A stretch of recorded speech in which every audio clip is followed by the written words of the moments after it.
네, 힘이 차고 신나니까 박수 소리도 많이 나오는 것 같습니다.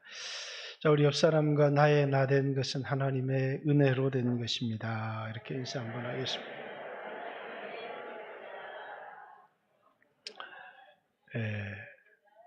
내가 건강도 하고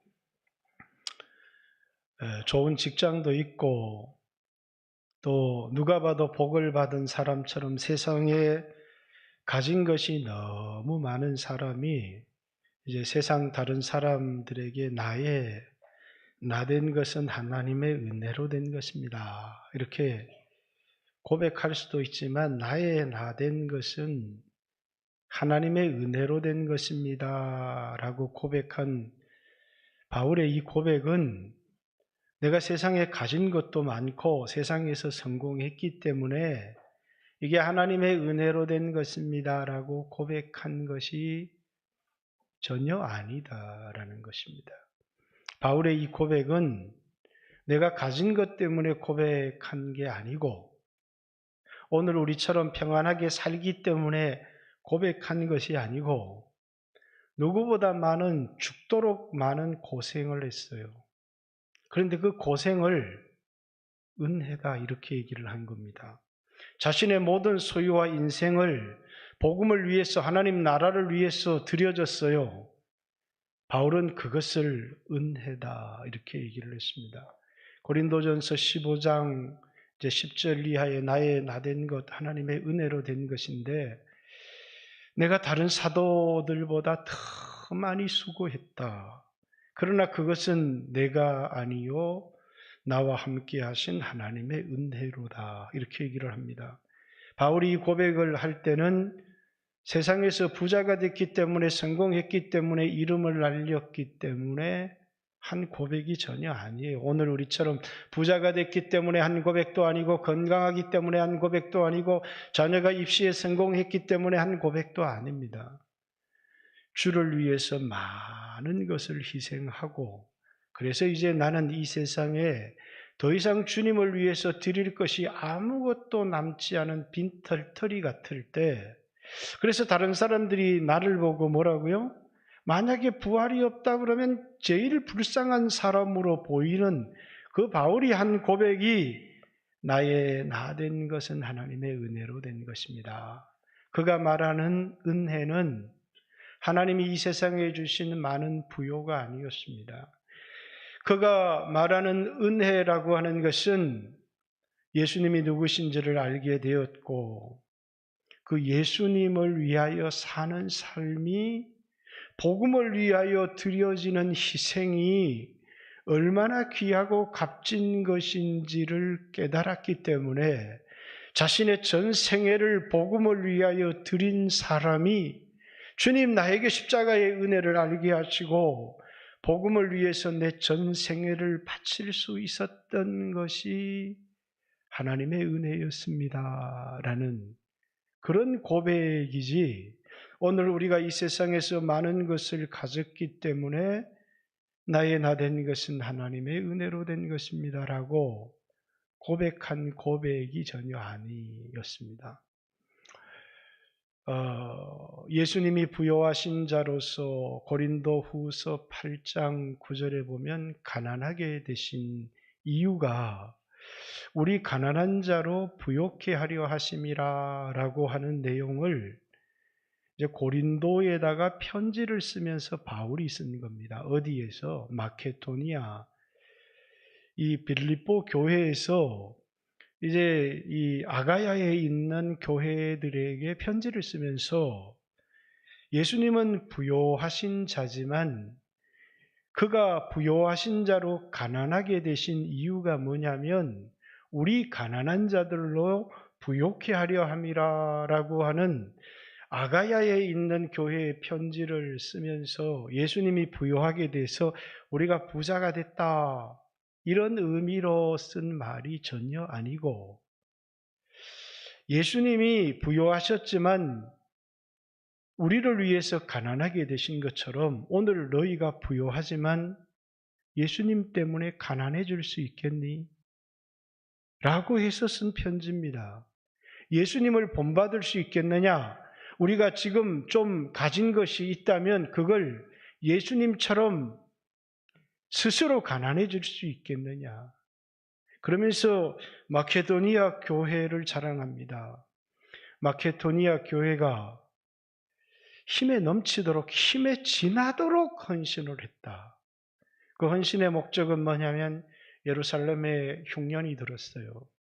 그래서 예루살렘 교회를 위한 헌금을 바울이 개척했던 이방인 교회들이 헌금하기 시작했고 3차 전도 여행 마지막에 빌립보에서 고린도로 편지를 보내면서 마게도니아 빌립보 사람들이 예수님을 본받아서 예수님이 우리를 위해서 부요하신 자지만 가난하게 되어서 그래서 우리를 구원하시고 우리를 부요케 하신 것처럼 너희들도 부자가 되기 위한 헌금이 아니라 가난해질 수 있겠느냐. 예수님 따라서 마게도니아 교회는 그렇게 했다.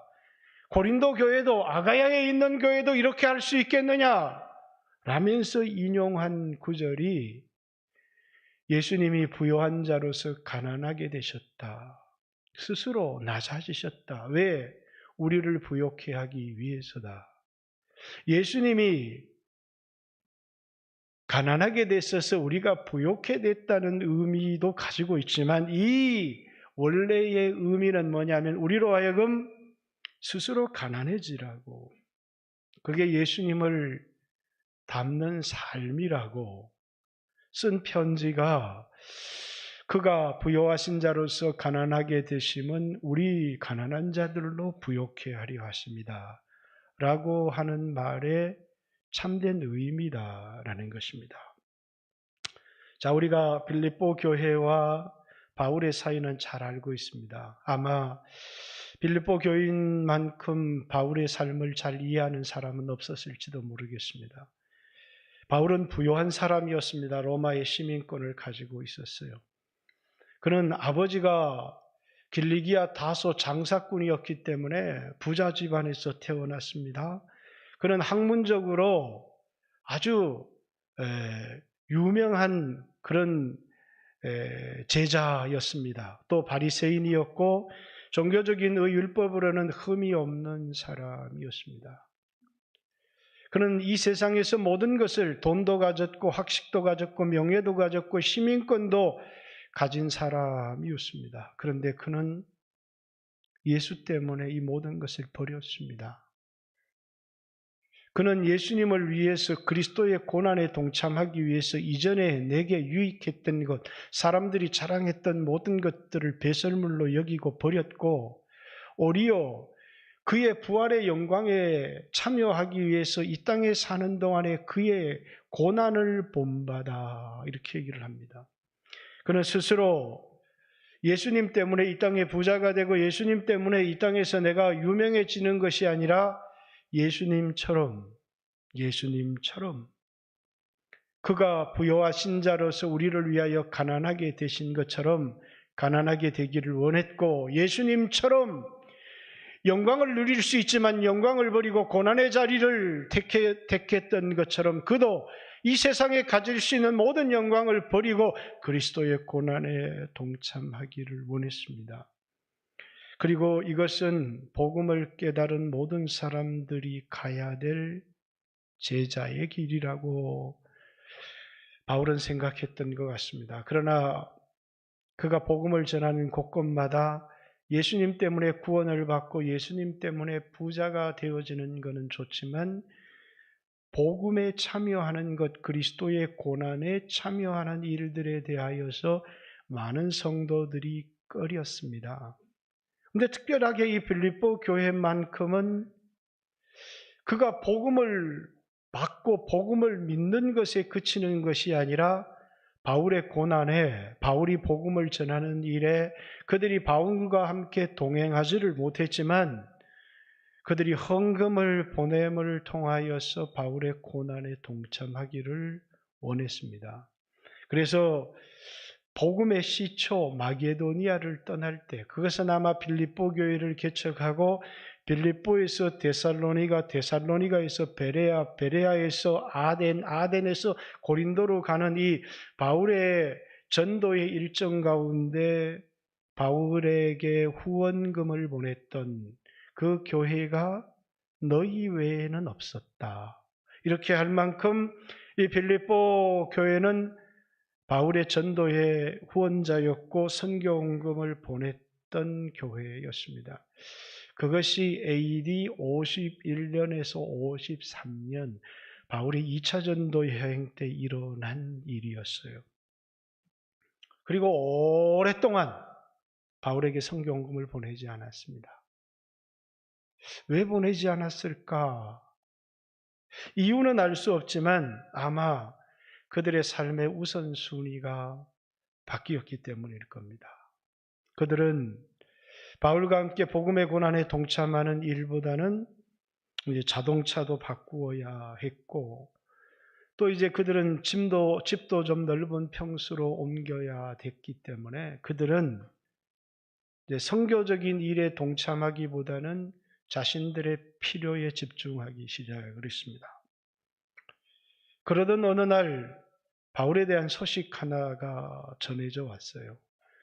바울이 3차 전도 여행 끝나고 로마에 예루살렘으로 여행을 갔다가 물론 이제 로마 군인에게 끌려서 여행을 간 거죠.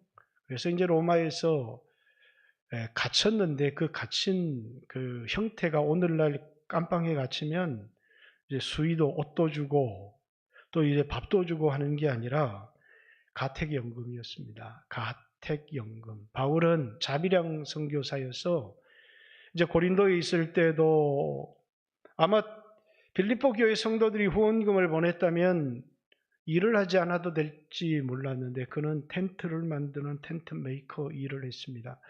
자비량으로 살아가면서 교회에 어떤 물질의 부담을 주기를 원하지 않았고 복음을 위한 삶을 그는 살았습니다. 그런데 로마에서 감옥에 갇히고 나니까 그 자기가 연금된 가택에 세도 내야 되고 누군가가 그의 음식도 제공을 해야 되는데 바울이 집세를 낼 돈도 없었고 왜 일할 수 없었으니까 바울을 돌보아줄 음식을 시장에서 사다가 그를 공양할 사람도 없다는 이야기를 들었던 겁니다.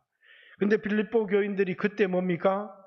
아마 그들의 삶의 우선순위를 우리가 집을 넓히는 것도 중요하고 우리가 문화생활을 하는 것도 중요하지만 그 모든 것을 제쳐놓고 바울을 도와야 되겠다라는 생각이 들어서 이제 고린도 교회 안에 하나님 성령이 감동을 시켰던 것 같아요. 그래서 너희 안에 착한 일을 시작하시는 이가 라고 한 것을 보면 아마 성령님께서 고린도 교회 성도들의 마음을 감화하고 감동했던 것 같아요. 그래서 그들은 헌금을 했을 뿐만 아니라 그 헌금을 자기 교회 담임 목사인 에바브라 디도 편에 보내어서 이제 로마에 있는 바울을 섬기기 시작했습니다.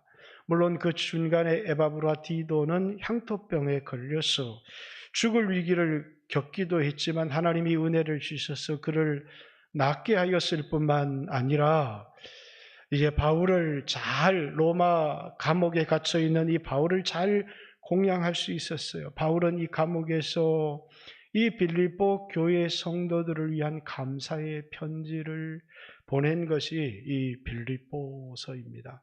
그래서 오늘 본문의 이야기를 보면 이제 10절부터 보면 내가 주 안에서 크게 기뻐함은 너희가 나를 생각하였던 것이 이제 다시 싹이 나미니 10년 전에는 함께 복음의 고난에 동참했었는데 그런데 빌립보 교회로부터 헌금이 끊어졌어요. 그런데 바울은 그걸 섭섭하게 생각하지 않았어요. 너희가 또한 나를 위하여 생각은 있었지만 기회가 없었다. 이렇게 바울을 너무너무 기쁘게 했던 것은 그들이 보낸 헌금이 아니었습니다. 뒤에도 나오지만 뭐가 바울을 기쁘게 했어요? 그들의 우선순위가 바뀌어진 것이 바울을 기쁘게 했습니다. 이 땅에서의 삶이 아니라 하나님 나라를 위해서 우리는 이 세상에서 풍족함에는 끝이 없습니다. 그죠? 수조 원의 돈을 가진 사람들에게 충분하십니까? 라고 얘기하면 그렇다라고 대답하는 사람은 아무도 없어요. 조금만 더 가졌으면 좋겠다. 이것이 죄악된 인간의 모습입니다. 뭐 할 줄 모르는요? 자족할 줄 모르는. 우리는 자족할 줄 몰라요. 10대 청소년은 빨리 형처럼 20대가 됐으면 좋겠다고 합니다. 20대가 되면 30대가 됐으면 좋겠다고 합니다. 50대, 60대가 되면 우리는 뭡니까? 역시 20대가 좋았지. 어느 순간에도 자기 때에 만족을 하며 살아가는 사람들이 잘 없어요. 몇 년 전 몸이 너무너무 좋지 않았을 때 이 겨울이 저는 너무너무 싫었어요. 너무너무 추웠기 때문에. 항상 봄을 기다리고 살았죠. 봄이 되면 너무너무 좋습니까? 풍성한 여름을 기다립니다. 여름이 되면 가을을 기다리죠. 우리는 항상 현재에 만족하지를 못할 때가 너무나 많아요. 아무리 많은 돈을 가져도 자족할 줄 모릅니다. 그러나 중요한 것은 우리 삶의 우선순위, 먼저 그의 나라와 그의 의를 구하는 삶이 너무너무 중요합니다. 바울은 고린도 교회 안에 삶의 우선순위가 바뀌었다는 사실 때문에 그들이 자기들을 위하여 좋은 집을 사고 문화생활을 누리고 차를 좋은 것을 바꾸는 그 기쁨이 아니라 그들의 삶에 있어서 우선순위, 먼저 그의 나라와 그의 의를 구하는 우선순위가 바뀌었다는 사실이 바울의 마음을 대단히 기쁘게 했던 것 같습니다. 11절 바울은 내가 궁핍함으로 말하는 것이 아니니라. 어떠한 형편에든지 나는 자족하기를 배웠노라. 내가 비천에 처할 줄도 알고 풍부에 처할 줄도 알아 모든 일 곧 배부름과 배고픔과 풍부와 궁핍에도 처할 줄 아는 일체의 비결을 배웠다. 이렇게 얘기합니다. 자족은 예수 믿는다고 저절로 생겨나는 것이 아니고 바울은 뭐라고요? 배웠다. 이렇게 얘기합니다. 자족을 다른 말로 뭐라고 하느냐 하면 행복이라고 합니다. 이 행복이라고 하는 얼마 전에 우리 다니엘 기도에 침신대 교수님 나오셔서 행복이라는 노래를 지은 그렇죠. 화려한 삶보다는 깨끗한 삶이 행복이고 많은 그런 물질을 가지고 삶보다는 감사할 줄 아는 삶이 행복이고 작은 힘을 가지고 있다고 해서 더 큰 힘을 사모하는 게 아니라 그걸 나누는 삶이 행복이다라고 하는 그런 노래의 가사를 보았습니다. 행복은 더 가지면 조금만 더 가지면 여름이 오면 가을이 오면 겨울이 오면 그러나 새로운 봄을 기다리잖아요. 그것이 행복이 아니라 행복은 자족에서 오는 것이다 라는 것입니다. 바울은 풍부할 때도 있었고 가난할 때도 있었다. 건강할 때도 있었고 몸이 아플 때도 있었지만 부요하다는 것 때문에 자기가 정말 행복한 것이 아니라 부요할 때도 그 부요함 때문에 죄를 짓지 않았고 그 부요함 때문에 하나님을 떠나지 않았고 그 부요함 때문에 교만해지지 않았고 그 부요함 때문에 사명을 버린 적이 없다. 나는 너무너무 가난하기 때문에 주의 일을 할 수 없습니다. 몸이 아파서 나는 주의 일을 할 수 없습니다. 한 적이 없다는 게 가난하고 그가 병들었을 때도 그는 여전히 사명을 어깨에 쥐고 살았고 그럴 때도 여전히 하나님을 섬기고 살았고 그럴 때도 그는 언제나 행복했던 이유는 그의 행복의 이유가 환경에 있는 것이 아니라 자기를 위해서 십자가를 지신 예수님 그 예수님이 부활하시고 승천하셔서 내 안에 계시다는 사실 때문에 그래서 그분이 내 안에 계시다. 나를 위해서 십자가에 못 박히신 그 주님이 부활하시고 승천하셔서 내 안에 오셔서 나와 함께 하신다는 그 사실이 그의 행복의 근원이었다. 이렇게 바울은 이야기를 하고 있는 것입니다. 그래서 너희가 보내준 물질이 감사하지만 그 물질 때문에 내가 행복해지는 것이 아니라 나는 풍부와 가난에 처하는 일체의 비결을 배웠다.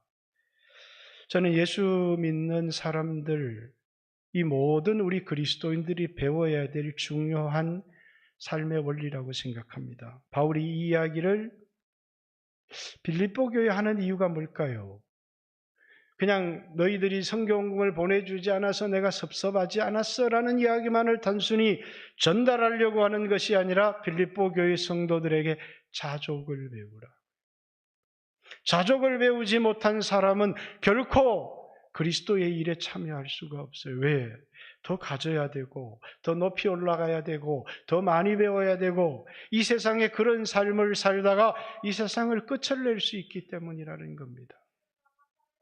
그렇기 때문에 이 세상을 살아가면서 우리에게 너무너무 중요한 것은 지금 내 형편이 어떠하든지 조금 더가 아닌 감사하면서 내가 가진 것으로 또 내가 가진 힘으로 그가 무엇을 가졌든지 어떤 은사를 가졌든지 복음에 참여하는 것보다 더 행복한 것이 없다라는 것입니다. 내가 부자가 되면 하겠습니다 하는 사람은 10억이 부자입니까? 100억이 부자입니까? 1000억이 부자입니까? 1조가 부자입니까? 부유한 사람은 소유의 정도가 아닙니다. 부유한 사람은 나눌 줄 아는 사람이 부유한 사람이고, 부유한 사람은 복음을 위하여 희생할 줄 아는 사람이 부유한 겁니다. 그래서 바울은 이 빌립보 교회에다가 자신의 자족, 나는 예수 안에서 자족을 배웠다.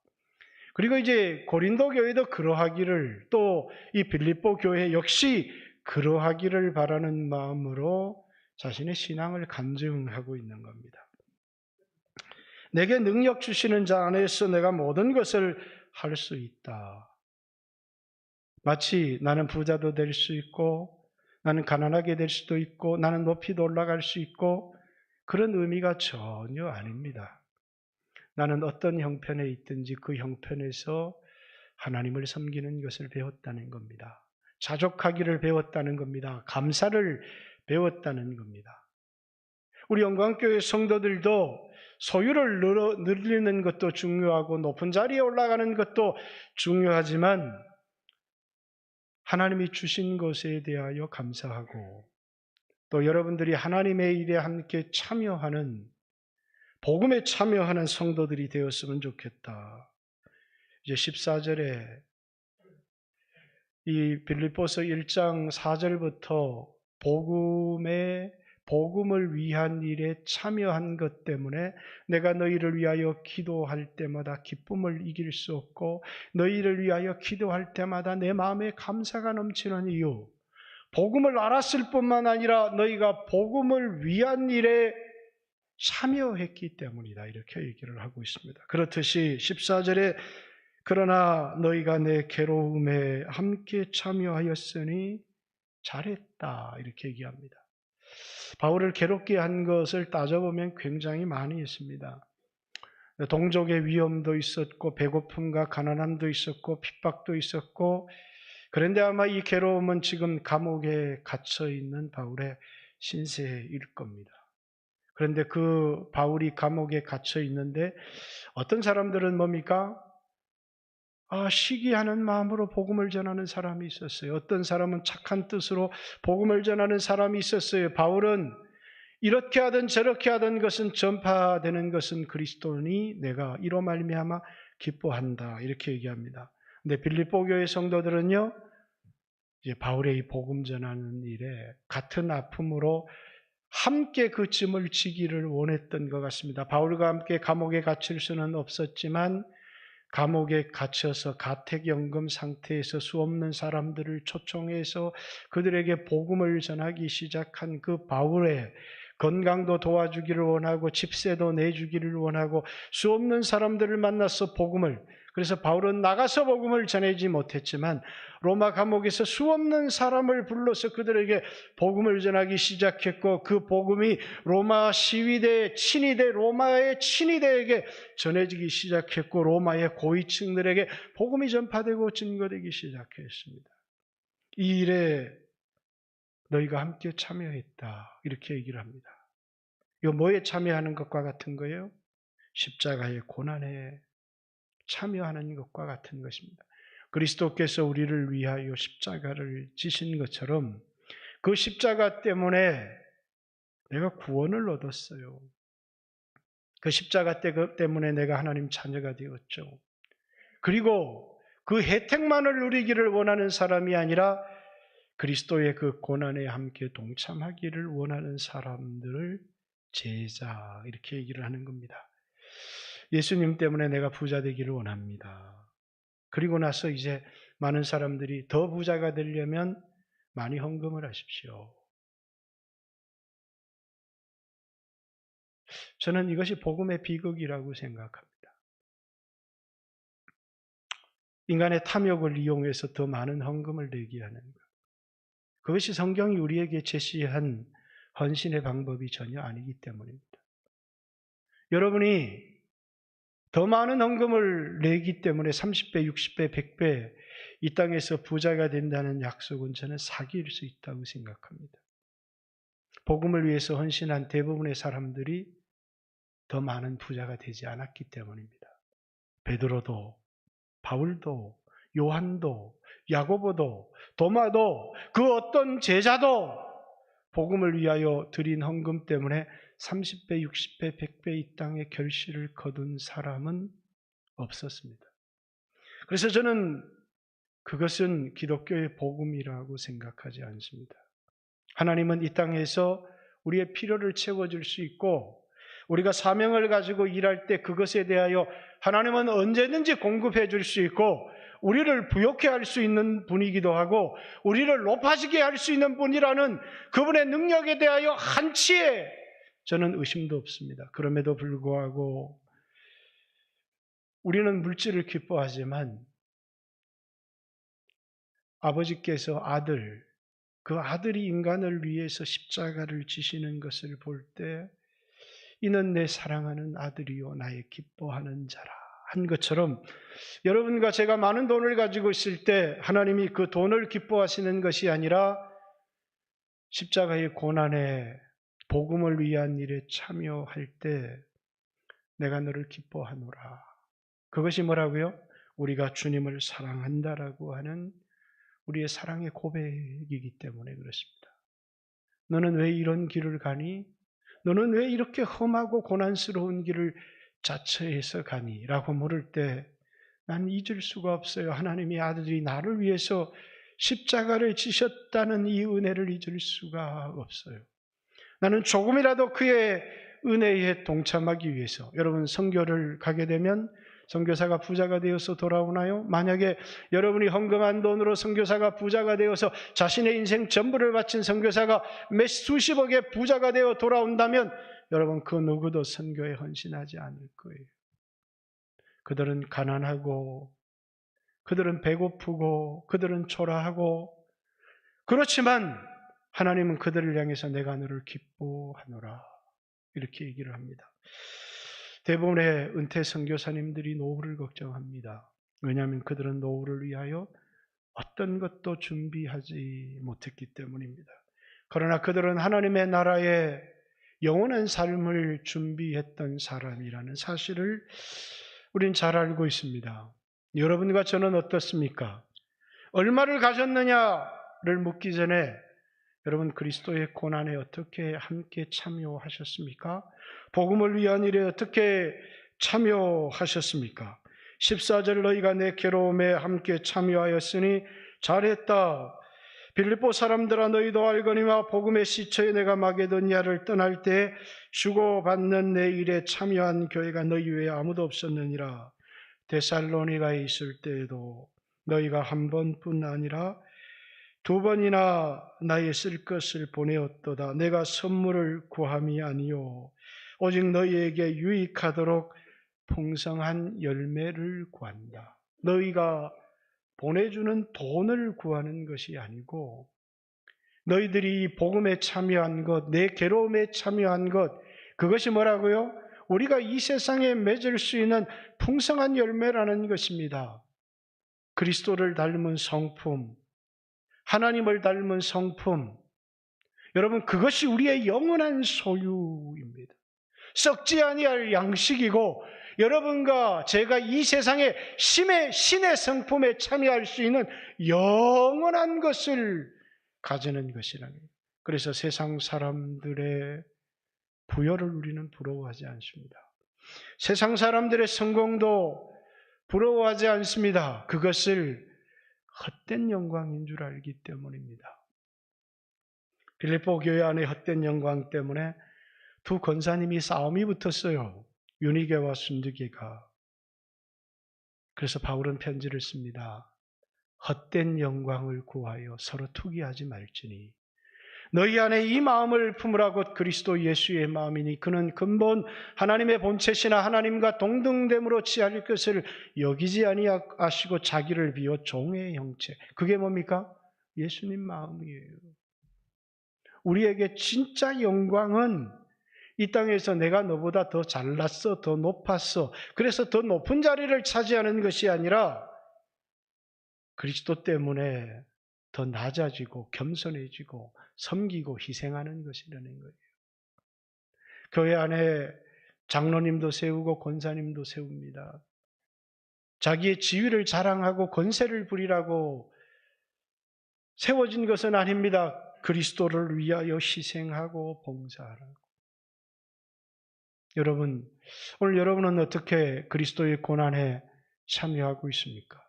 먼저 된 자로 나중될 자도 많고 나중될 자로 먼저 될 자도 많다라고 얘기를 합니다. 많은 사람들이 자기 공로를 얘기해서 나는 이른 아침부터 와서 하루 종일 일하였는데 오후 5시에 나와서 6시까지 일한 사람과 어떻게 나를 동일하게 취급하십니까? 우리는 내가 수고한 것을 자랑하는 사람들이 아니라 하나님의 은혜를 기억하는 사람입니다. 그리고 그 은혜 때문에 하나님 앞에 많은 것을 헌신했어요. 그러나 그 헌신을 자랑하지 않습니다. 바울처럼 내가 다른 사도보다 더 많이 수고했습니다. 그러나 내가 아니요, 나와 함께 하신 하나님의 은혜입니다. 바울은 마지막으로 그들을 향하여 이런 축도를 합니다. 18절, 내게는 모든 것이 있고 또 풍부한지라. 에바브로 디도 편에 너희가 준 것을 받음으로 내가 풍족하니 이는 받으실 만한 향기로운 제물이다. 자, 받으실 만한 향기로운 제물. 이 헌금을 제사라고 바울은 얘기를 합니다.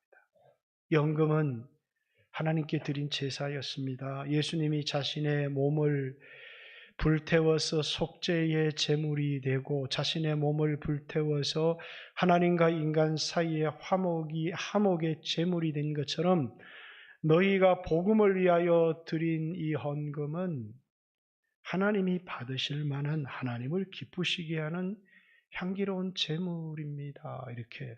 제물은 제사 때 쓰여지는 거잖아요. 그들의 헌금을 하나님께 드리는 제사라고. 그리고 그 제사는 뭐냐 하면 향기로운 이 제물이라고 하는 것은 고기 전부를 불태워서 하나님 앞에 그 고기의 기름 냄새를 올려드리는 것입니다. 그 고기의 기름 냄새. 그래서 요즘은 비계를 싫어하지만 하나님은 비계를 좋아하신다.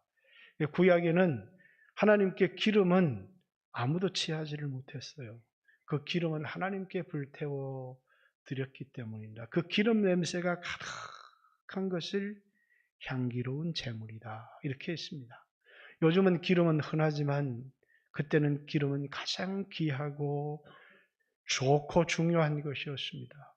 그래서 이 빌립보 교회가 복음을 위하여 드린 이 제물을 마치 번제는 제사장이 하나도 자신의 것으로 가져갈 수 없고 바치는 사람도 하나도 가져갈 수 없어요. 전부를 불태워서 하나님께 드렸습니다. 너희가 드린 이 제물은 마치 예수님이 십자가에서 우리를 구원하기 위하여 자신의 몸을 속죄의 제물로 드린 것처럼 너희가 드린 이 헌금은 하나님을 기쁘시게 하는 향기로운 제물이었다. 이것은 결코 잊혀지지 않을 것이고 사라지지 않을 제물이었다고 얘기합니다. 그러면서 그들을 축복합니다. 나의 하나님이 그리스도 예수 안에서 영광 가운데 그 풍성한 대로 너희 모든 쓸 것을 채우시리라. 하나님이 너희 필요한 것을 채워주실 것이다. 하나님이 우리에게 주신 재물 중에 우리에게 꼭 필요한 재물이 있습니다. 저는 그리스도인들이 물질을 사치하는 것은 좋다고 생각하지 않습니다. 사치하는 재물이 있다면 우리는 그것을 복음을 위해서 하나님 나라를 위해서 드리는 것이 좋다고 생각합니다. 많은 사람들이 필요로 하는 것을 희생하며 하나님께 드리는 사람도 있지만 여러분과 저의 삶 가운데서 그리스도의 고난에 동참하기 위해서 나에게 사치해서 쓰는 재물들이 있다면 그건 선교사들을 위해서 복음을 위하여 희생하는 사람들을 위해서 하나님께 드려지는 향기로운 재물이 되었으면 좋겠습니다. 자, 그렇다고 100배의 축복을 기대하십시오 라고 여러분에게 말하지 않습니다. 단지 여러분의 쓸 것을 하나님이 풍성한 대로 채우실 것이다 라고 바울은 얘기하고 있습니다. 오늘 여러분과 저의 삶이 우리의 영광이 아닌 우리가 쓰는 재물을 통해서도 우리가 살아가는 삶을 통해서도 우리를 구원하신 하나님께 영광이 되어지기를 원합니다. 하나님 곧 우리 아버지께서 세세 무궁토록 아버지께 영광을 돌릴지어다 이렇게 얘기하고 있습니다. 자, 오늘은 원래 이제 우리 한국도 추수감사절이라고 하는 걸 한국 추석에 지킵시다. 이스라엘 백성은 감사절이 크게 세 가지가 있습니다. 유월절이 감사절이고 맥추절이 감사절이고 초막절이 감사절입니다.